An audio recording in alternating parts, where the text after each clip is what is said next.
Hi guys, welcome back to my YouTube channel. Thank you for being here today. Today's video is going to be a candle making video. So the last time I posted a video on candle making and wax melt making, I made flower wax melt molds, or the flower melts. And so someone had commented and wanted to have me post a video of making one of my regular C3 soy candles. So that's what this is going to be today. And I wanted to wait. First of all, I did not have any jars in stock, so I had to order jars. I ordered these from Lone Star.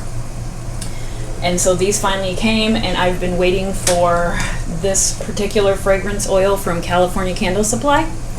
And it's the white sage and lavender. I love their white sage and lavender. Took a while to get here, but it's finally here. And so I am going to do 3 candles for this video, and it's actually going to be to replenish my white sage and lavender tarot candles. So you'll see the whole process of me putting the amethyst crystals on there, because on my tarot candles they all have a particular crystal with each scent. So for the white sage and lavender, if I'm not mistaken, I believe it's amethyst that I used. So you'll actually see how I put my crystals on there as well.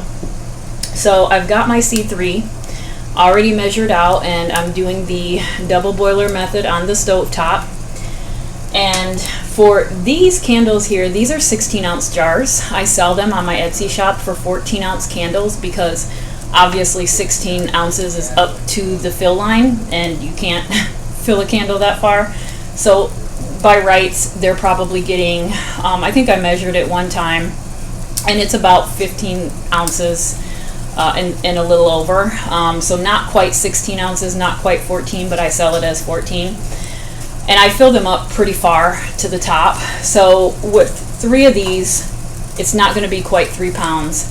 It ends up being, I need anywhere between 1,085 to 1,090 grams of wax to make the 3 candles. So while this is actually heating up, let me turn this down a little bit. While this is heating up, I'm going to show you how I prep my jars and how I get them ready, and we'll see how we're doing with the wax by the time I'm done. So when I first get my jars out, I go ahead and I give them a little bit of cleaning with just some plain rubbing alcohol. Do the inside and the outside.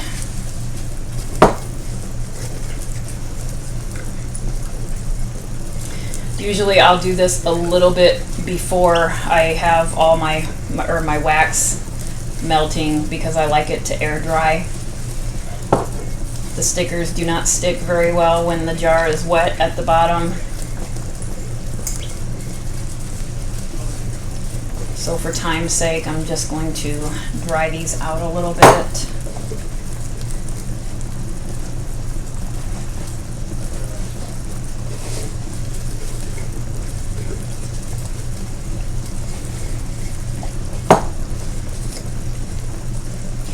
And for these jars here, they are the large salsa jars, 16-ounce large salsa jars.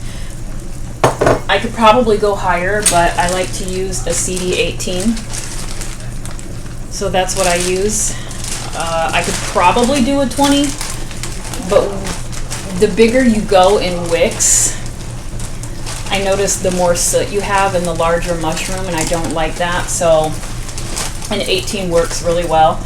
I've actually used a 16 for these. I was using 16s for the longest time, and then I finally decided to up it on the 18. I took a chance, tried the 18s. I really liked it. I think that worked even better than the 16s, so I stuck with the 16s.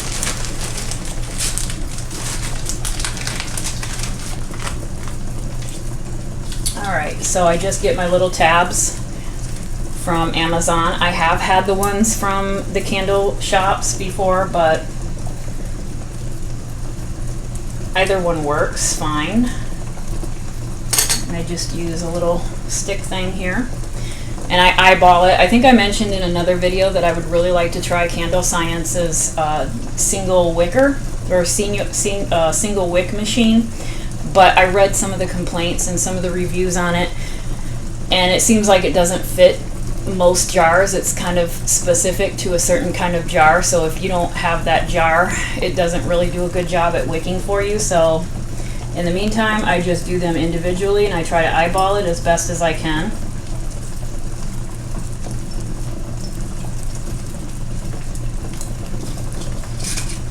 And I always think I do such a good job on putting it in the center. And then I go and turn it around and put my warning label on and I'm like way off. So I don't really do a good job at centering it. I try, but that one's not bad, I guess. It's not too bad.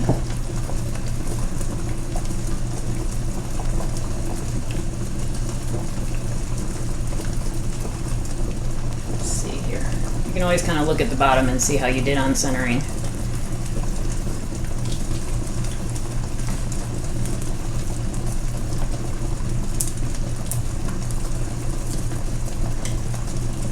And I always like to do this ahead of time while my wax is melting, because when your wax is at the temperature that it needs to be, I feel like you have to kind of work quickly at that point and add whatever you're going to add to it, your fragrance oil, your candle dye. I just like to have all of this stuff done ahead of time and be able to just pour. Alright, so that's done.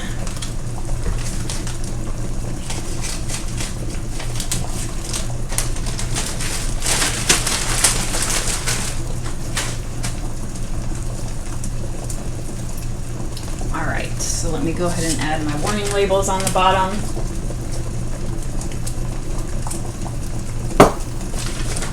Again, these warning labels can be purchased anywhere. I've purchased them on Amazon. I don't think there's any warning label that I've purchased twice. I'm always trying something new. It doesn't matter, as long as there's a label on there, you can get them pretty much anywhere. And then for the wick, I like the little metal bow ties. Those are my favorites.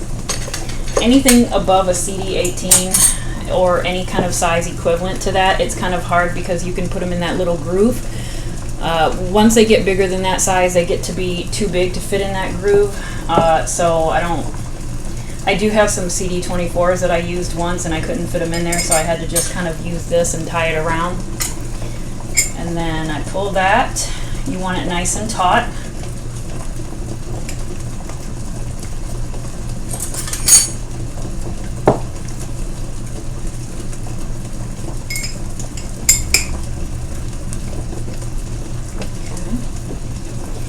Now, normally in the winter time, when it's kind of chilly outside and when it's chilly inside, even with the heat on, what am I doing? Even with the heat on, I will go ahead and heat my jars with my heat gun. And you're doing that so that you have no air bubbles and you have good adhesion to your jar. So I'm not going to heat my jars today because, number one, I usually don't do my candles at this counter. I do them in my workroom. And right now I can already feel the heat from the double boiler and the pan over there, that they are warm already. And the weather has changed. It is very warm in here. So I really don't feel like I'm going to need to heat my jars today. Literally just sitting here next to the stovetop, they feel pretty good. They feel pretty warm. So I'm just going to let them sit there. So our jars are ready and prepped. So all we need to do is I'm going to get my fragrance oil measured out, turn my scale on, okay, get it down to 0. I use a little small pouring pitcher to measure my fragrance oil, put it on top, then I tear it out. Okay, so now we're back down to 0. So for 1,090 grams of candle wax or C3, I need 135 grams of fragrance oil. So I'm doing 10%. And 10% I don't think is necessarily recommended for C3, but I do add a Vibars 260, and that allows me to, that not only helps with the adhesion to the jar, but it also helps me to be able to increase that fragrance oil percentage, and that seems to work really well for me. I think the directions on the bag for this, I think it's a half a teaspoon for each pound. So I'm not quite doing not quite 3 pounds, but I'm going to put 3/2 teaspoons of this in my candle wax when it's melted, and then I'll add it right to the pan there, and then I'll give it a nice little stir, and that's how I add my Vybar. So I kind of do it at the end right before I pull it off the stove. All right, so 135 grams.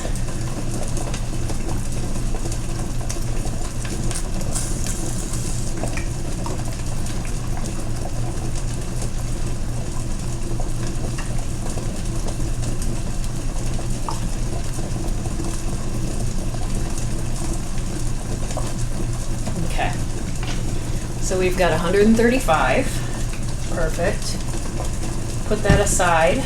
I put that aside. Let me check on my wax here. Okay, it's going pretty good.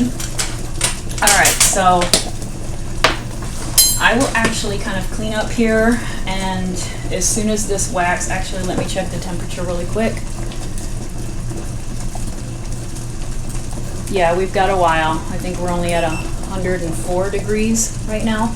So we've got a while before that heats up. So I'm going to clean up my mess really quick, and then I will be back before I add my Vybar, so you can see me add my Vybar, and then we'll add the fragrance oil and finish up the candles.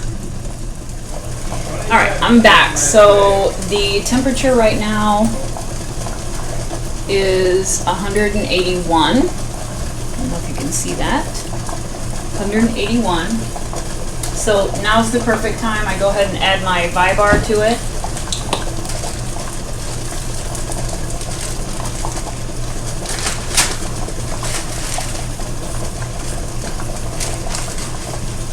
So we're going to add 3/2 teaspoons.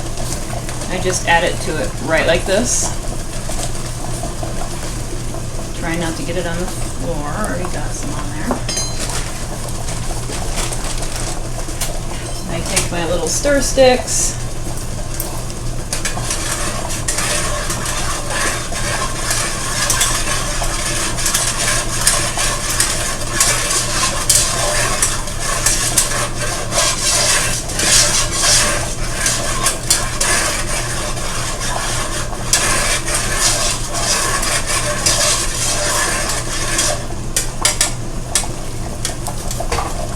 Of course, I didn't bring any extra paper towels. All right. So I did want to mention quickly that I am replenishing my tarot candles. However, the ones that I had in stock were not the California Candle Supply White Sage and Lavender. I absolutely love this one. I prefer this one over all others. So the ones that I'm replacing, that White Sage and Lavender was from, I want to say it was Candle Science. It was their White Sage and Lavender. I'm not sure if Flaming Candle has that or not. I can't remember, but I think I was using the one from Candle Science, and that one has a more distinct, kind of less floral and more eucalyptus type smell to it as far as I'm concerned. So actually, hold on, let me change my lighting. I'll be right back. Hopefully that's a little better. Okay, so when I finished that White Sage and Lavender from Candle Science, to me, I noticed that that one is more of a minty eucalyptus type scent, and I'm not overly fond of that, but I really, really like this one here. It has definitely more of a floral tone to it. I think the lavender comes out first, followed by the sage. And I think with Candle Science, it's the sage that comes out first, followed by the lavender, and it has almost kind of a, I don't want to say medicinal smell to it, but I just prefer this one better. So from here on out, I will be using the one from California Candle Supply. Yeah, I like this one. This one's so much better. So that's what we're using today. So, okay, let me check the temperature again real quick. And we are at 186. If I can find a spot. Okay. So I'm going to go ahead and I'm actually going to take that off the stove.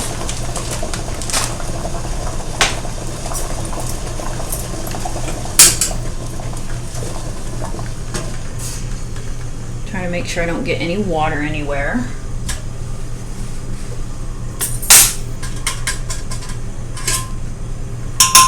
careful removing your thermometer. It is usually like 500 degrees Fahrenheit. Your wax is 180. I swear to God, the pan and the thermometer is like 500. I've grabbed that many a times and burnt myself on it. All right, so the temperature does go down quite rapidly. So already we went down 2 degrees. It's 130 or 183. Let me see if I can turn this a little bit.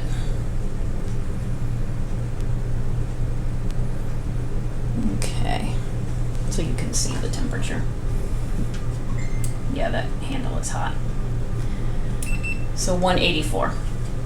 All right, so I'm going to let this go down to about 178, 179 before I add my fragrance oil. That is the temperature that I like to add. Now, I do want to quickly add before I forget, if I wanted to dye my candle, which I hardly ever do, but if I wanted to dye my candle, this is the time that I would add the candle dye. So especially if you're using the black candle dye, that you need to stir up for a little bit. You want to make sure that that temperature is nice and hot so that you can really kind of incorporate that candle dye into your wax, because you don't want little chunks or anything like speckles in your wax. So if I were dyeing, I would add that right now. That would also help reduce the temperature a lot quicker. But very rarely, I don't think ever have I ever dyed a candle. I just like the way they look white. So I'm going to let that cool down, but usually I like to add my fragrance oil at about 178, 179. And then immediately from there, I'll mix for about a minute. Immediately from there, I go ahead and pour. Very seldom do I check my temperature after I mix. I just straight up pour. However, I have checked it just out of curiosity, and it seems like when you're mixing for a minute, or even close to a minute, that temperature tends to drop drastically. So it can go from 179 to 155 in just that minute. So I think most of the time, I'm going to check it today out of curiosity, just to show you how fast it does decrease. So let's see here. Okay, so we're at 182. I'm trying to think if there's anything else. I am going to be adding everything in the description box: candle jars, wicks, fragrance oil, Vibar, the C3 soy wax. I really love the C3 soy wax. I went from using 444, which I very seldom got a hot throw out of it, but it was way early on when I first started making candles, and it's been a long time since I've used it, so I haven't tried it since then. But I finally decided to switch over. I did try the IGI 6006. I had a horrible time with that. I had horrible sinkholes and very little hot throw. I tried, looking it up, and there's the cold pour method or the cool pour method, where you pour at a really low temperature. That is supposed to possibly help. Then there's the high temperature, and there's this temperature, and different techniques that you can use for the IGI 6006. I tried both, and I had no luck with that particular wax. So I actually still do have a 10-pound block just sitting on the shelf that I'm probably never going to use. So after that, I think I went to the C6, which is I think it's soy and coconut, if I'm not mistaken. I did like that one, but I ended up at the same time, I think I ordered the C6 and the C3 small bags to try them both. And I happened to try the C6 first, and I really liked it. It was a big difference from obviously the IGI, and it was a big difference from the 444 and 464. And so I really liked that one, and I got excited. And then I tried the C3, and I was like blown away. I was like, oh my God, this is the one I'm going to stick with. This is the one I'm going to use. And that is the one I've stuck with ever since. I really like the hot throw. I've noticed with the C3, the longer you cure, the stronger your candle gets. Every once in a while, I will go on my shelf and I'll pull off a candle that I made a few months ago, and it just blows me away every time. So I just really have good luck with the C3. So I'm probably going to be sticking with that. I can't afford to continue to try different waxes, because we all know that candle making is very expensive. So again, I have learned in this process, don't fix what isn't broke. So I'm sticking with the C3. All right, so we are at 178. I'm going to go ahead and add my fragrance oil. And I don't have my timer here, so I'm just going to go by how it looks. Yeah, I really like this scent. This is so good. I love this one.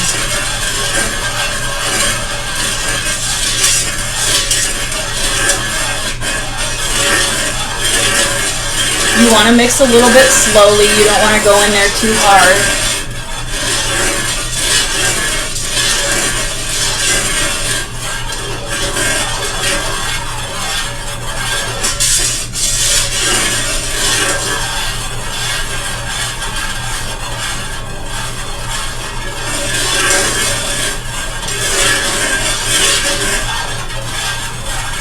And you can kind of tell when the fragrance oil is beginning to blend up with the wax. You can kind of see it in there, so you can almost kind of tell when you're done mixing. Especially if you're not dyeing your candle wax.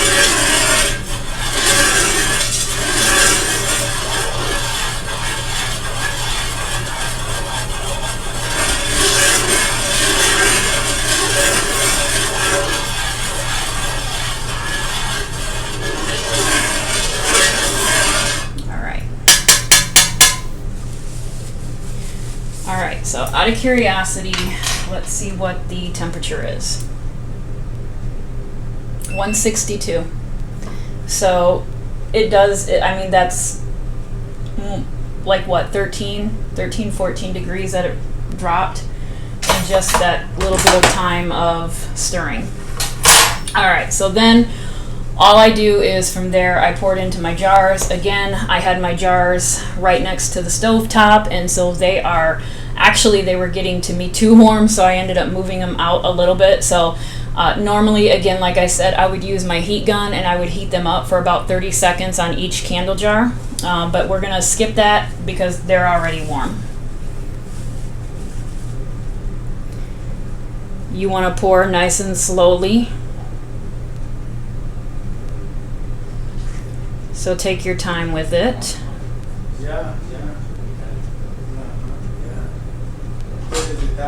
And then I will go ahead and fill it to the top, and I'll pour them all, and whatever's left I'll kind of go back and top them off.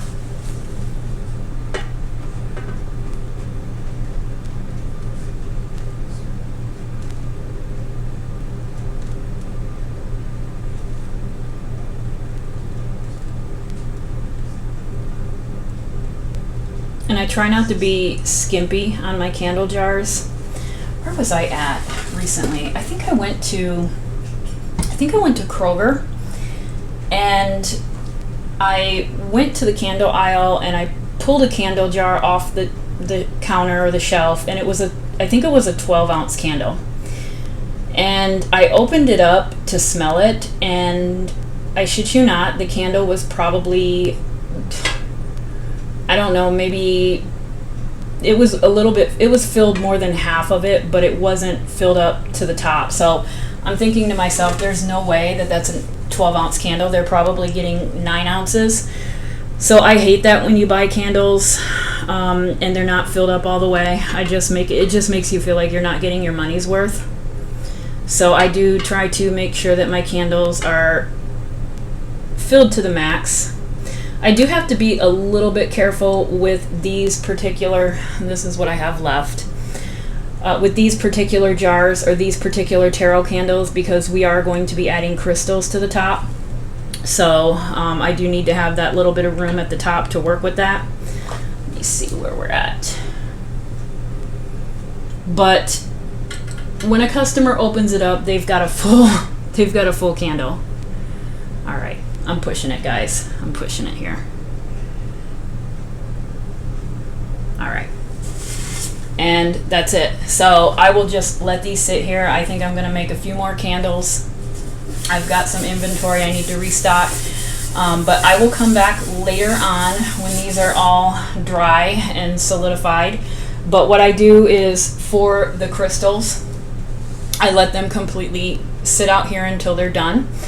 And then I will go ahead and I usually trim the wick, and I will use my heat gun to melt that top surface, and then I place the crystals around the wick strategically. I don't want it to be too close to that wick, so I try to place the crystals around the outside of the candle, because you just, you don't want any kind of safety hazards or anything like that. So I just put them around, and then I let it sit again, and then they're done, and I put the lids on them. And I don't label these because they are the tarot candles, so whoever purchases this, they can have their choice of any kind of major arcana tarot label. I do put the scent on the lid, so I do have a small round label that I do put on the lid. But as far as the jar, I just go ahead and leave them plain so that I can put that tarot label on there later on. So I will be back when we are going to add the crystals. All right, so it's been a couple of hours, and the candles are ready to be trimmed, and it looks like they turned out pretty good. So I'm going to, and if there's any kind of imperfections on the top, this isn't too bad, but if there are any kind of imperfections, I am going to use the heat gun to put those crystals in, so that'll kind of camouflage any problems that you see. And even if you're making candles and you're not putting crystals in, invest in a heat gun. You will need that. That is detrimental, I think, for making candles. Any kind of sinkhole, you can kind of tell with this one. I don't know if you can see it or not, but there is kind of a slight crack circle around it. So the heat gun will fix that right up. All right, so I'll trim these down.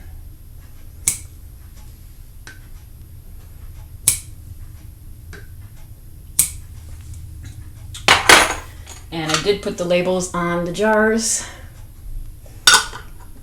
so that's how it's going to look. So all I do is I take the heat gun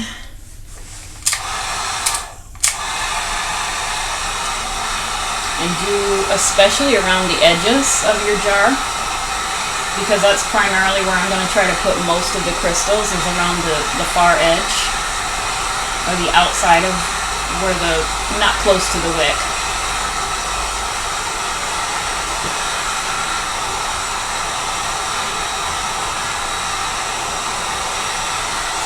All right.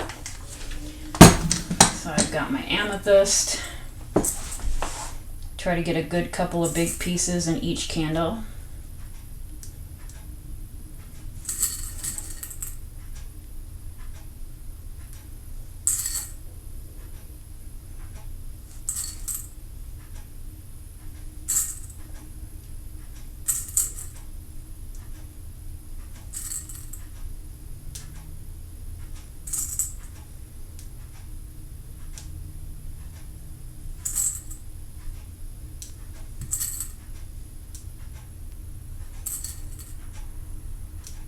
Okay, so that is pretty good. Go on to the next one.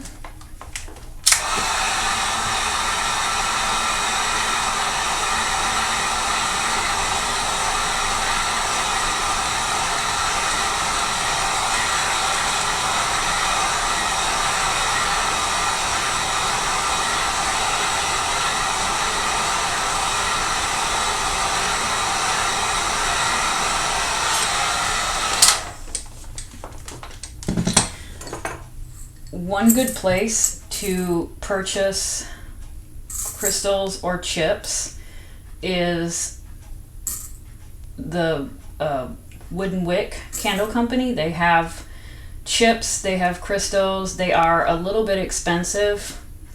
I don't always use them,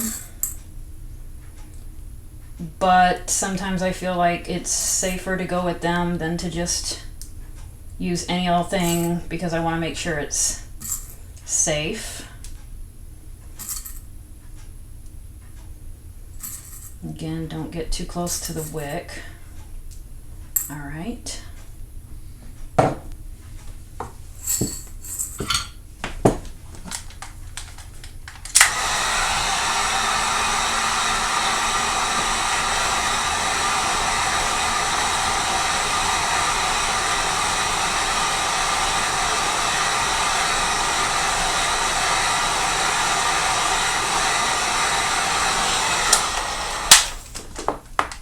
I really like this white sage and lavender. It has a really nice smell to it.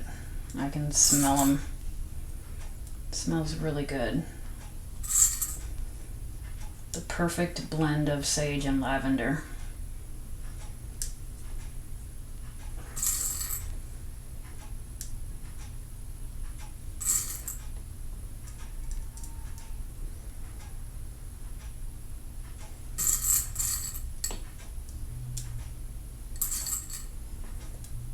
Oops. I try to be somewhat generous with the crystals.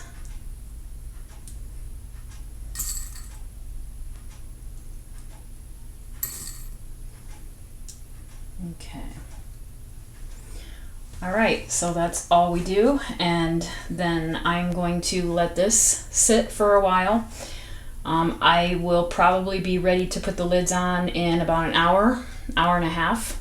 I like that to dry up, and your crystals will be nice and in the wax. You don't have to worry about them falling out or anything.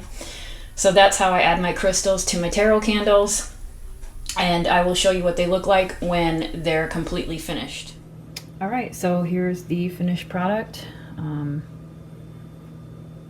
as you can see, the crystals are in there. They're in there nice and good. I try to just, again, put them around on the edges.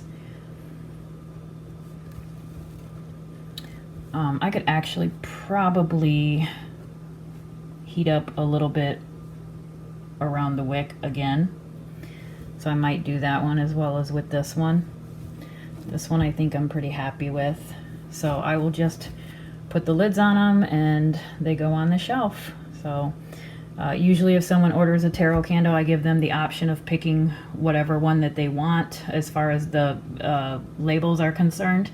And then I put that on there and I ship them out. So if you guys have any questions about anything I did here or anything I used in this video, just please let me know. And thank you and have a great day.